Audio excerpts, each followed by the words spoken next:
Mi nombre es Emanuel Rodríguez y el día de hoy vamos a estar revisando un tema muy importante tanto para la neurooftalmología como para la neurología.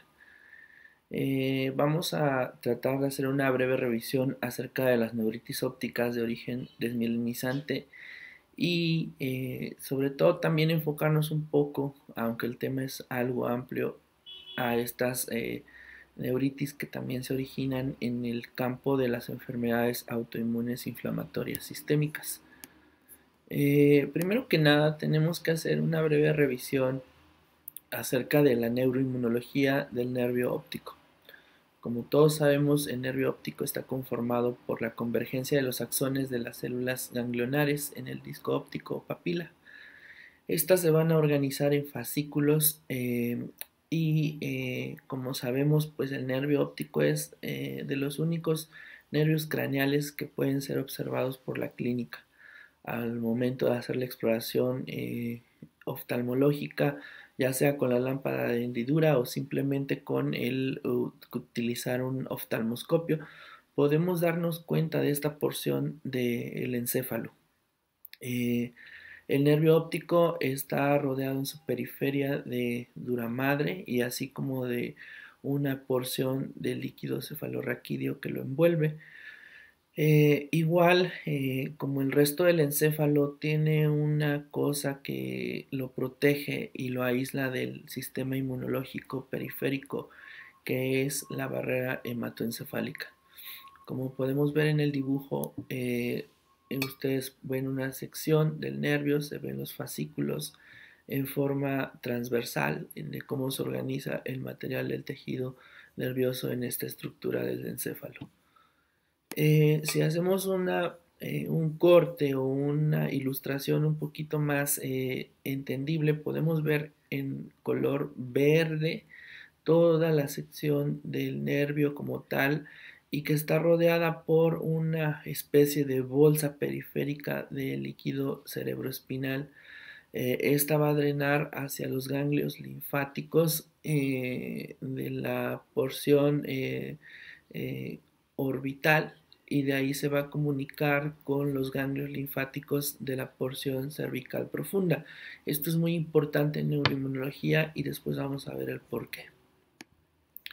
Ya vimos, este es un esquema un poco más entendible acerca de cómo las células ganglionares emergen o emiten su proyección hacia la parte interna del cráneo y conforme van avanzando dentro de las estructuras intracraneales, va existiendo la aparición de nuevos componentes. Uno de ellos es la mielina, que va a estar proporcionada o sintetizada por los oligodendrocitos como en el resto del tejido nervioso, del tejido del sistema nervioso.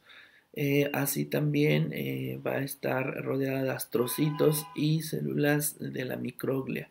Todo este microambiente es el mismo que se encuentra en el resto del encéfalo, por lo tanto los fenómenos biológicos a los que van a ser expuestas estas estructuras pues son de similidad a todo lo demás que encontramos por dentro.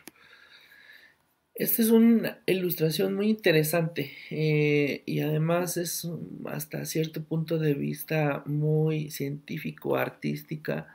En esta los investigadores estaban haciendo una localización de oligodendrocitos dentro del tejido del sistema nervioso central, pero específicamente en el nervio en el segundo nervio craneal. Ustedes pueden ver en color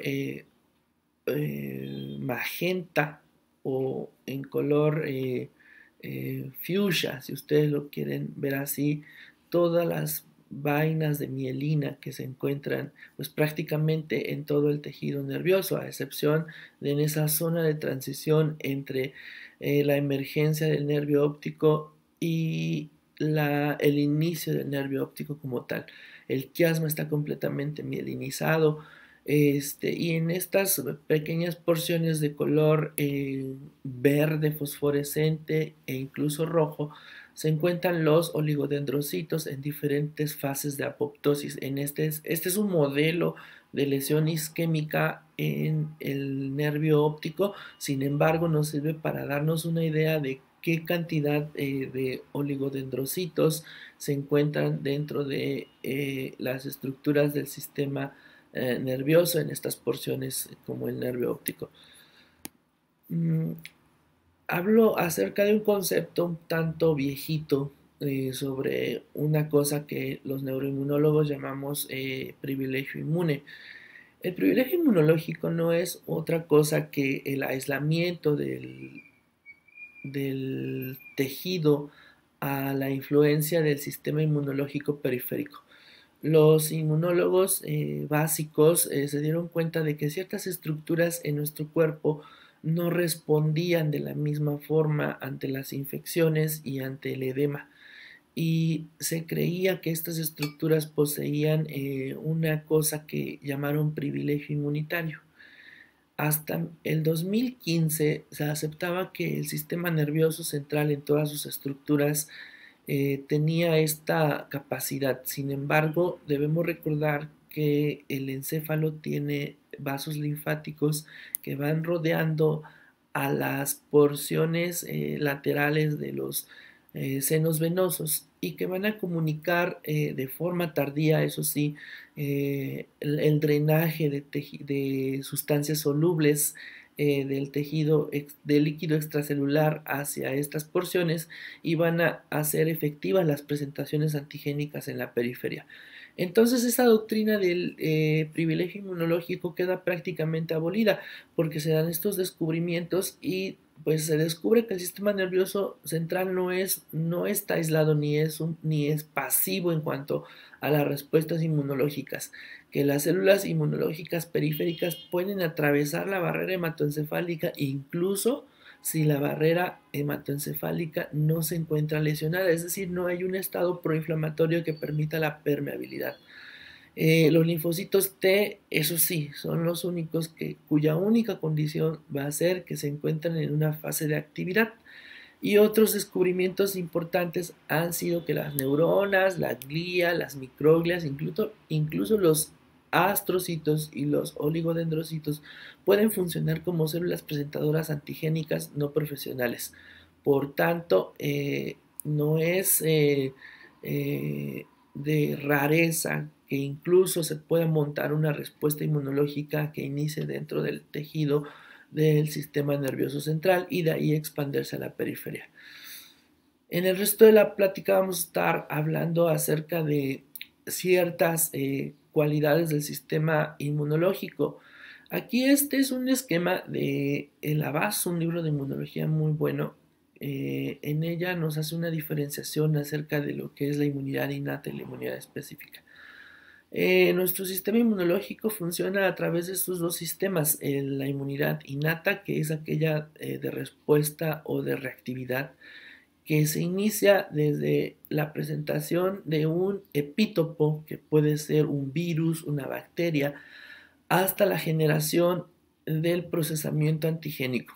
El tiempo de acción de este sistema inmunológico, digámoslo así, de respuesta es de hasta 12 horas.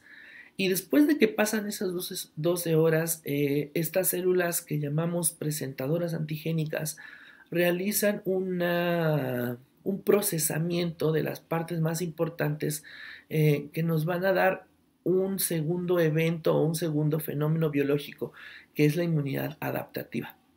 La inmunidad adaptativa va a estar orquestada por dos células principales, los linfocitos T efectores y la producción de autoanticuerpos específicos contra los epítopos que originaron la respuesta, que van a estar dados por linfocitos B de forma ya muy específica.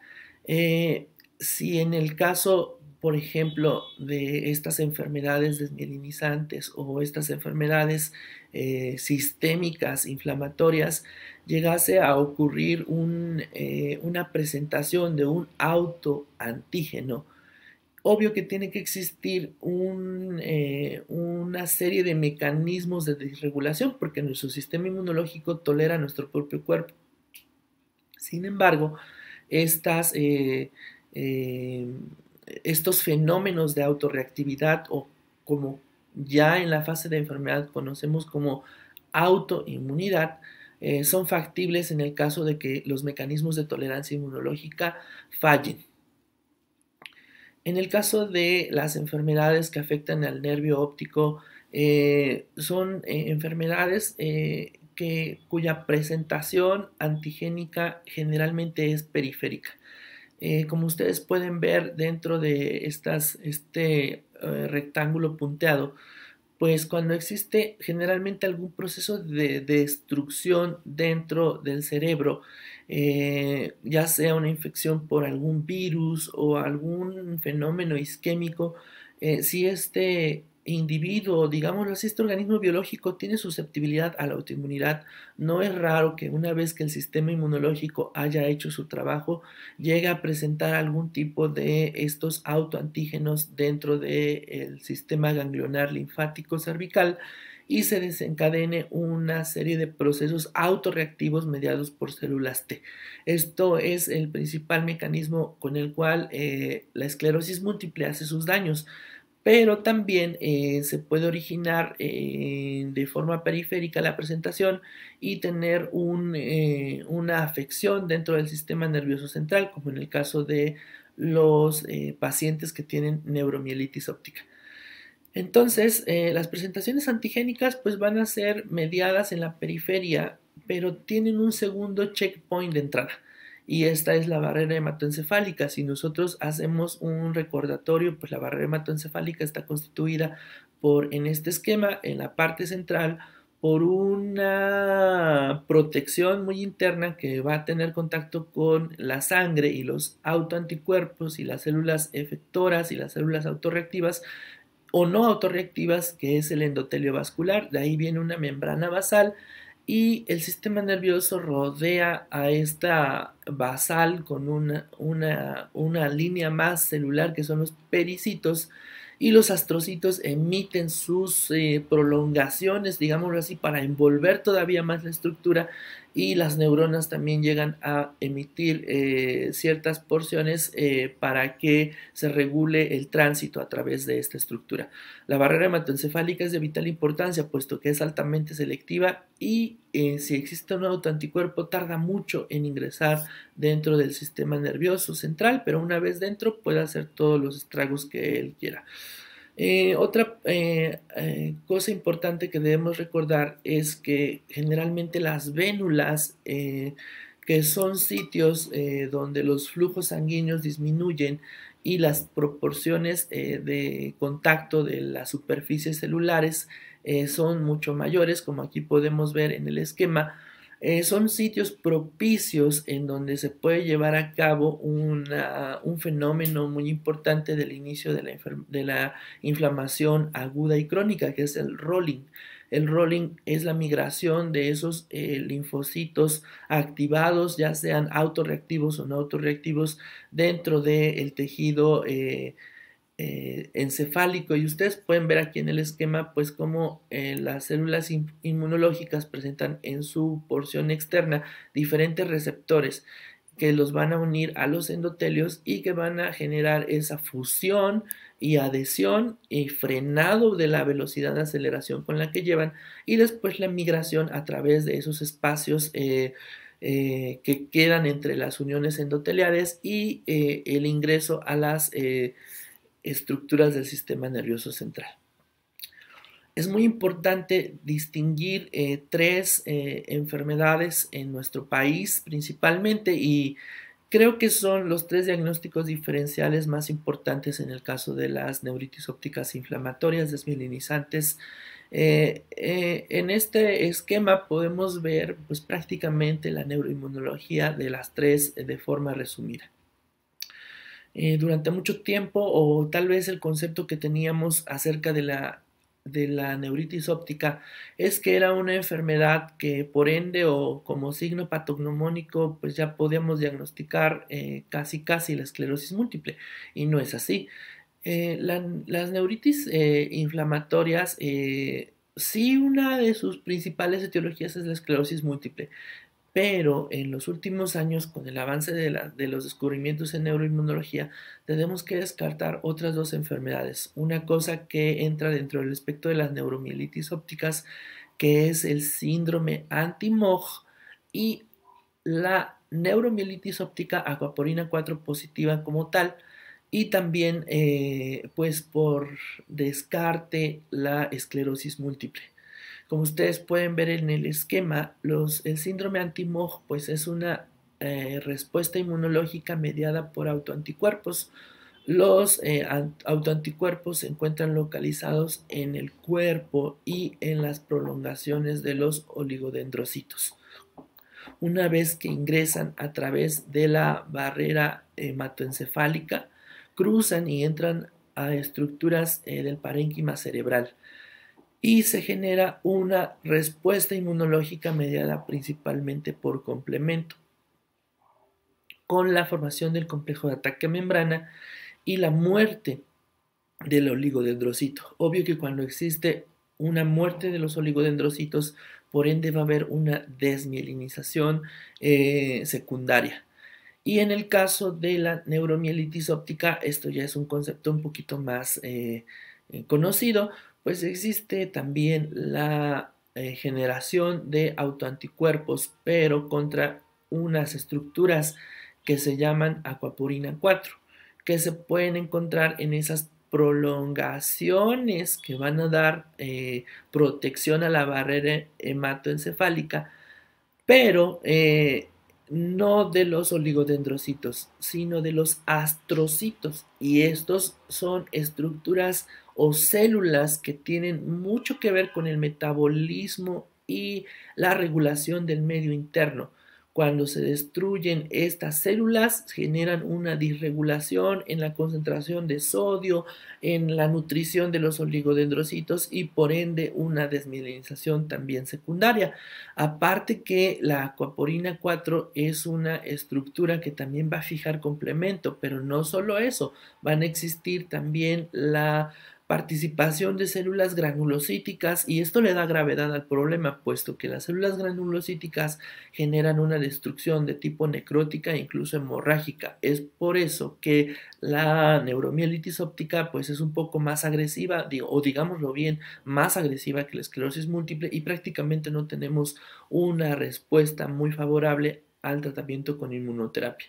Y por último, en verde tenemos la fisiopatología de la esclerosis múltiple. Si ustedes pueden ver, esta es una enfermedad un tanto más mediada por células T autorreactivas y de forma tardía también con la participación de células B, con la formación de autoanticuerpos dirigidos contra la mielina.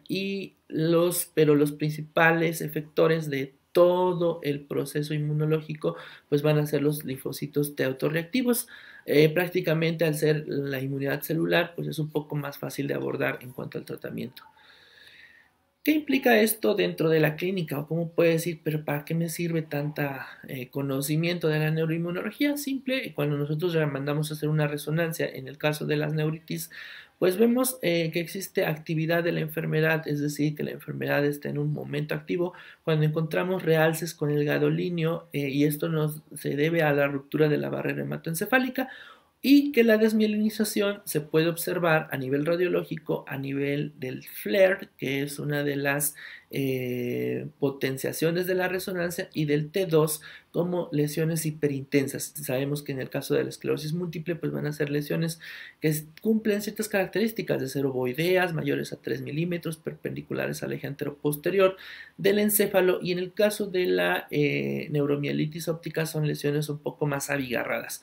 Sí, pueden haber diencefálicas, pueden haber parecidas a flamas, o bien en el caso de los síndromes anti-MOG pues son un poco más algodonosas y aparatosas, con un componente inflamatorio un poquito más grande, por así decirlo. A lo largo del final de la plática vamos a ver un diagnóstico diferencial en cuanto a radiología. Con esto pues decimos o les hago la pregunta, ¿todas las neuritis ópticas van a ser esclerosis múltiple? Pues no, las neuritis ópticas se caracterizan por la inflamación del nervio óptico y muy frecuentemente están asociadas a esclerosis múltiple. Sin embargo, no debemos vendernos con la idea de que las neuritis ópticas siempre van a ser esclerosis múltiple. Las neuritis ópticas pues se van a originar dentro de un contexto que pueden ser desmielinizantes como tal, y en ese parteaguas vamos a tener aquellas como las de EM, las de NMO, las del síndrome anti-MOG, pero también tenemos aquellas desmielinizantes autorreactivas, como en el caso de las postvacunales, de aquellas que están asociadas al lupus eritematoso sistémico, y estas nos van a dar un componente arterítico y mediada por fijación de complemento. Y también en algunos casos, y existen reportes con estas enfermedades nuevas emergentes, pues se han asociado a cosas tan no sospechables como el síndrome de Guillain-Barré o incluso con la encefalitis autoinmune anti-NMDA. ¿Cómo podemos hacer un diagnóstico de sospecha? Primero que nada, pues nos lo va a dar, como siempre en todas las disciplinas de la medicina, pues nuestra buena historia clínica. Cuando nosotros valoramos un paciente con neuritis óptica y sospechamos que es inflamatoria o desmielinizante, pues tenemos que hacer hincapié acerca de los antecedentes heredofamiliares. La autoinmunidad es un fenómeno que muy raramente se encuentra aislado en un individuo dentro de una familia. Generalmente los pacientes que son susceptibles a autoinmunidad pues tienen más familiares con enfermedades autoinmunes sistémicas. Hay que preguntar por la presencia de artritis reumatoide, por lupus eritematoso sistémico, por tiroiditis o por vitiligo. Y en el caso de específicamente enfermedades neuroinmunológicas autoinmunes, hay que preguntar si no tienen algún familiar con miastenia gravis, con esclerosis múltiple específicamente o con neuromielitis óptica. Y también dentro de ese interrogatorio indagar de forma intencionada, porque los pacientes luego no llegan a recordar información si en algún momento de su vida o de la historia de su vida no han presentado déficits neurológicos aislados, por así decirlo, fenómenos de incoordinación que duren más de 2 semanas y que después hayan revertido, fenómenos de parálisis de las extremidades, ya sea de una o de ambas o de extremidades superiores e inferiores, hacer intencionadamente la semiología para buscar el fenómeno del Lhermitte, y este es cuando los pacientes se agachan, se genera una sensación de descarga eléctrica que recorre todas las extremidades y se dirige en forma descendente hacia el cuerpo. Esto se debe a que en esas regiones donde existe inflamación dentro de médula espinal, pues podemos encontrar fenómenos aberrantes de descarga eléctrica. O bien, si existen tumores dentro de su historial de vida que nos pudiesen hacer sospechar de síndromes paraneoplásicos, o bien infiltraciones dentro del sistema nervioso central. Es muy importante también hacer interrogatorio acerca de enfermedades autoinmunes sistémicas. Sabemos que pues, la autoinmunidad también se puede expresar en otras partes del cuerpo, sobre todo dolor articular, migratorio, flogosis, que es ese fenómeno que vemos ahí en la imagen donde las articulaciones tienen una inflamación con calor y dolor a la movilización, la típica imagen del eritema malar, y otras que no son tan conocidas como el líbedo reticulares, que es esta porción, esta imagen donde se ve una especie de red que envuelve a todas las estructuras inferiores, sobre todo cuando hay frío, y eso nos habla de fenómenos vasculíticos. Entonces, todos estos datos pues, nos pueden hacer sospechar de que esta neuritis no es una neuritis, digámoslo así, isquémica, o más bien es una neuritis que tiene que ver con fenómenos inmunológicos. Las neuritis ópticas típicas pues son aquellas que se van a presentar con localización mononeuropática, es decir, que van a afectar solo uno de los nervios ópticos. Generalmente se presentan con una pérdida de la visión central y son dolorosas. Cuando los pacientes mueven los ojos se genera dolor a esta maniobra. Van a tener el defecto pupilar aferente relativo y pues obvio que estas neuritis, la mayoría de ellas van a mejorar en 5 años hasta una agudeza de 20-40 con o sin tratamiento. ¿Y cuándo tenemos que sospechar de que una neuritis sale de eso? Típico, existen algunas revisiones que nos sugieren estar vigilando pues el curso clínico de la neuritis como tal. Como ya había explicado, dentro de estas revisiones se hace mucho hincapié a que sea un curso típico, pero cuando existe pérdida de visión progresiva o ausencia de la recuperación en más de 3 meses, debemos de sospechar de otras enfermedades como esclerosis múltiple, neuromielitis óptica o el síndrome anti-Moore, cuando existe un empeoramiento de la visión después de reducir los esteroides o la inmunosupresión y sobre todo cuando existe neuritis óptica bilateral. Entonces, estos son como los parteaguas para que sospechemos pues que esta neuritis no es inflamatoria, digámoslo así, monofásica, sino que se puede presentar en diferentes periodos de la vida una vez resuelto el problema que atrae a nuestro paciente a la atención. Se ha hecho diferentes esquemas haciendo hincapié principalmente en diferenciar las neuritis inflamatorias de aquellas mediadas por lesión isquémica, y en esta se hace hincapié pues a que no sean las lesiones isquémicas en el sistema nervioso central o periférico, se van a presentar como pérdidas o déficits agudos de menos de 24 horas y súbitos. Cuando nosotros sospechemos de que esta neuritis es de causa inmunomediada, existe un protocolo estándar que debemos de realizar.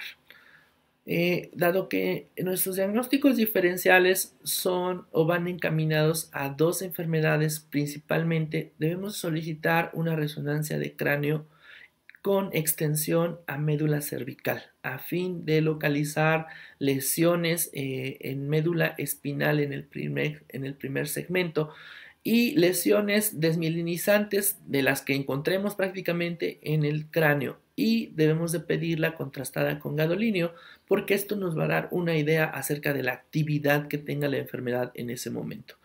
Hay que hacer un protocolo de punción lumbar con determinación de bandas oligoclonales y citológico y citoquímico. Y yo sugiero también realizar cultivos de líquido cefalorraquídeo y tinciones. En nuestro país y en toda Latinoamérica, los procesos inflamatorios asociados a infecciones crónicas pues son muy comunes. Por lo tanto, sí se nos hace hincapié a que descartemos infecciones crónicas como tuberculosis, enfermedad de Lyme, etcétera, y que nuestros cultivos salgan negativos. Hacer un escrutinio de enfermedades inmunológicas sistémicas al solicitar anticuerpos antinucleares, anti-DNAs y complemento. Sugiero que si alguna de estas pruebas sale positiva, junto con los estudios generales de la biometría hemática, las pruebas de funcionamiento hepático, se reserven el pedir los autoanticuerpos extraíbles del núcleo o los ENAs como el anti-RO, el anti-SMIT, a la valoración de reumatología, porque prácticamente estos estudios son costosos y si no sabemos dirigirlos, pues vamos a solicitar estudios innecesarios y pues son un gasto para nuestros pacientes. En el caso de las acuaporinas, existen algunas sugerencias en artículos de revisión donde nos dicen que debemos de pedirlas cuando el curso de la neuritis sea atípico y el estudio es de preferencia en sangre periférica, en suero. No hay que hacer una punción lumbar para mandar el estudio a analizar. De hecho, es más sensible y específico hacerlo en sangre periférica porque la presentación antigénica en el caso de la neuromielitis óptica es en sistema nervioso periférico.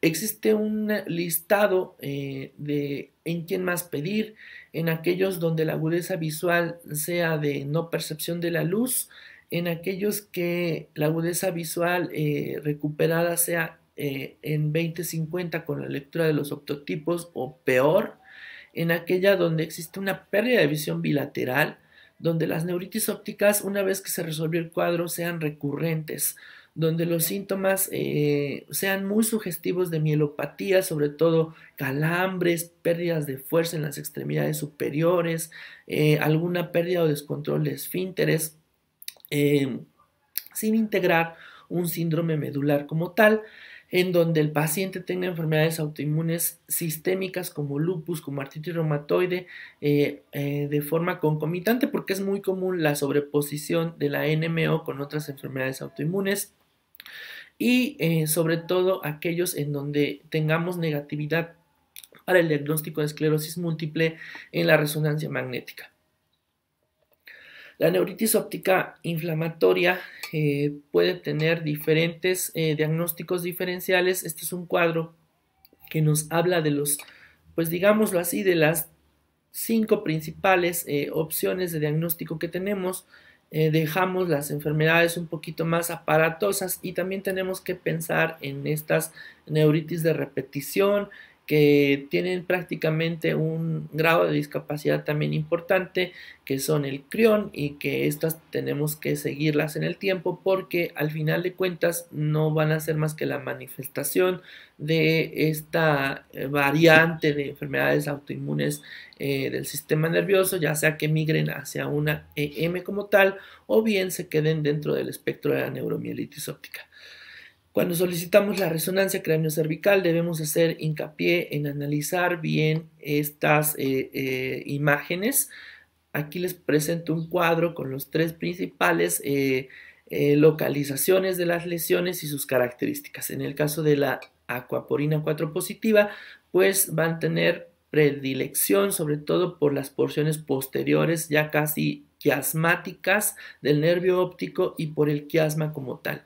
En el caso del síndrome anti-MOG, pues vamos a tener las porciones anteriores y centrales del nervio óptico, pero sobre todo un edema periférico de la estructura, y en el caso de la esclerosis múltiple va a ser una mielitis muy central, una neuritis muy central y en parches.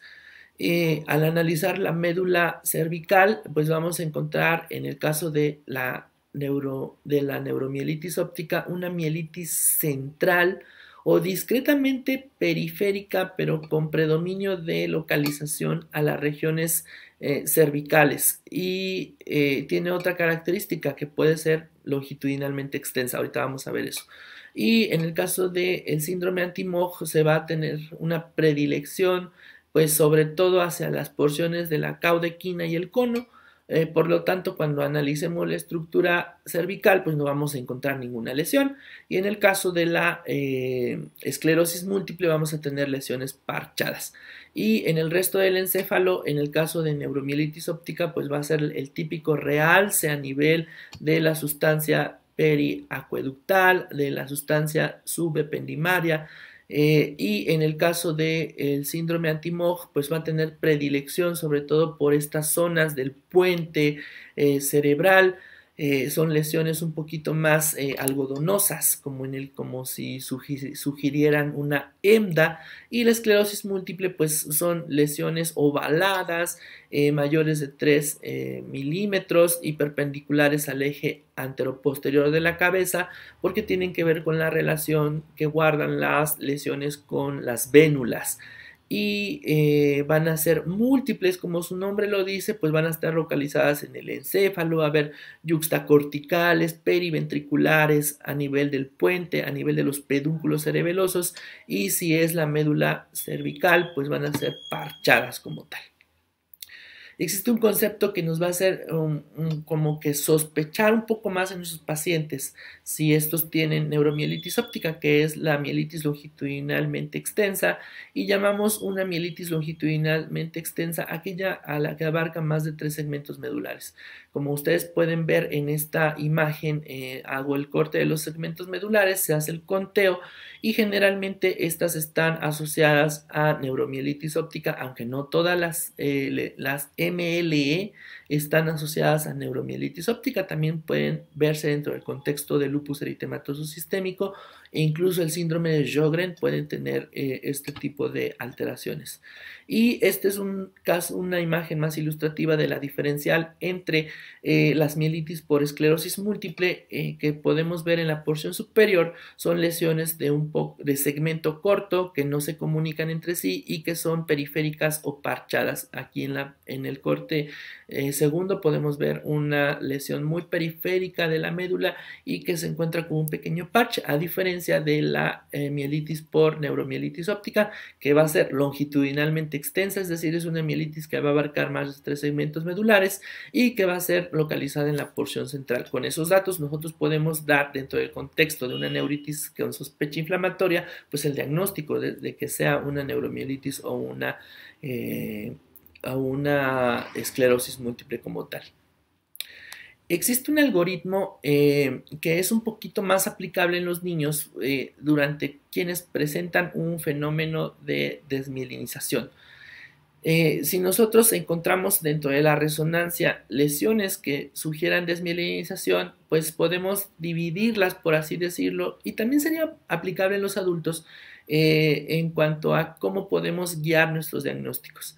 Si es un primer evento de desmielinización y existe un fenómeno encefalopático, es decir, existe una alteración de la cognición y con síntomas neuropsiquiátricos, vamos a sospechar principalmente en una enfermedad que se llama ADEM. Y si esta no se acompaña de estos fenómenos cognitivos ni neuropsiquiátricos, nuestra tirada va a ser hacia el fenómeno del CIS, hacia la neuromielitis óptica o la esclerosis múltiple. El ADEM forma parte de ahora lo que conocemos como espectro de los síndromes anti-MOG, y esto va a guiar más nuestro diagnóstico hacia la etiología de la mielitis y de la neuritis que estemos observando. Tenemos otras pruebas complementarias que son los potenciales visuales. Como ustedes pueden ver, los potenciales visuales en la parte más superior y con un poco más la imagen más negrita, pues se componen de diferentes ondas que registra el aparato de registro y que nos hablan de la velocidad a la que se producen estos fenómenos neurofisiológicos.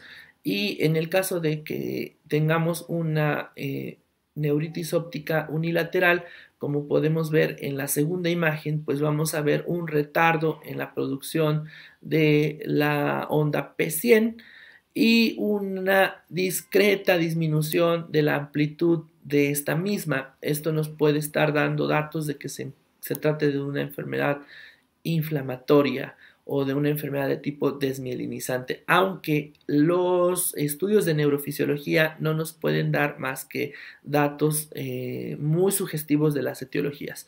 Y en el segundo esquema podemos ver la afección bilateral, como por ejemplo en estas neuritis atípicas, donde existe pues una prolongación, aunque un tanto asimétrica. Si ustedes ven la cresta de la onda P100 pues no va a corresponder completamente con la de su lado contralateral. Entonces, los estudios de neurofisiología son muy válidos, no son diagnóstico como tal y nos van a ayudar a diferenciar entre si tiene un patrón desmielinizante o no. El tratamiento de las neuritis ópticas inflamatorias van a ser o va a estar encaminado a generar un cese de esos fenómenos inmunológicos, y esto lo logramos a través de los bolos de metilprednisolona. En neurología utilizamos bolos de 1 gramo cada 24 horas y generalmente damos una dosis de 5 días continuos. Tenemos que estar valorando a los pacientes de una forma seriada, y al final de los bolos determinamos si el paciente puede ir a casa o bien iniciar un protocolo extra de tratamiento, porque la discapacidad visual pues es una tragedia como tal para el paciente. Si este paciente no ha mejorado con los bolos de metilprednisolona, podemos utilizar plasmaféresis en sesiones de cada 48 horas por 5 sesiones como tal, o bien utilizar inmunoglobulina G humana a dosis de 0.4 gramos por kilogramos día en infusión continua, aunque el efecto sobre la agudeza visual es un poco más tardado. Y obvio que estos pacientes pues tienen que ingresar ya sea de forma hospitalaria o ambulatoria para hacer el protocolo diagnóstico. En el caso de que tengamos como resultado un síndrome clínicamente aislado, pues utilizar, que es la forma previa a MRR, utilizar el tratamiento instaurado como los interferones o incluso el acetato. Y en el caso de que sea ya definida como una esclerosis múltiple por criterios de McDonald's, pues utilizar, de acuerdo a si la enfermedad es altamente activa o no altamente activa, terapias de primera línea o de segunda línea, o bien utilizar terapias de inducción. Y si tenemos un resultado positivo o una sugestión de que se trate de un espectro de neuromielitis óptica o neuromielitis óptica, aquí sí yo sugiero valorar la gravedad del brote que inició la enfermedad. Si no tenemos una recuperación al 100% y tenemos el recurso para iniciar rituximab, esto va a ayudar mucho a los pacientes a prevenir discapacidad. Pero si no tenemos esa posibilidad, podemos tener dos opciones que se consideraban terapias de primera línea. Y una cosa que se utiliza es el ácido micofenólico con dosis de hasta 3000 miligramos al día, obvio con controles de la función hepática y de la biometría hemática, y azatioprina. A esta sí tenemos que iniciar la dosis paulatina y hasta alcanzar 3 miligramos por kilo día. De forma sostenida y continua en el tiempo, pero sugiero que si se genera un brote como tal, dado la severidad de la enfermedad, cambiar o hacer el switch a rituximab. Y un diagnóstico que está emergiendo es la presencia de los anticuerpos anti-MOG, aunque en nuestro país es extremadamente costoso su determinación. Pues el tratamiento va a ser encaminado con el mismo esquema de la neuromielitis óptica.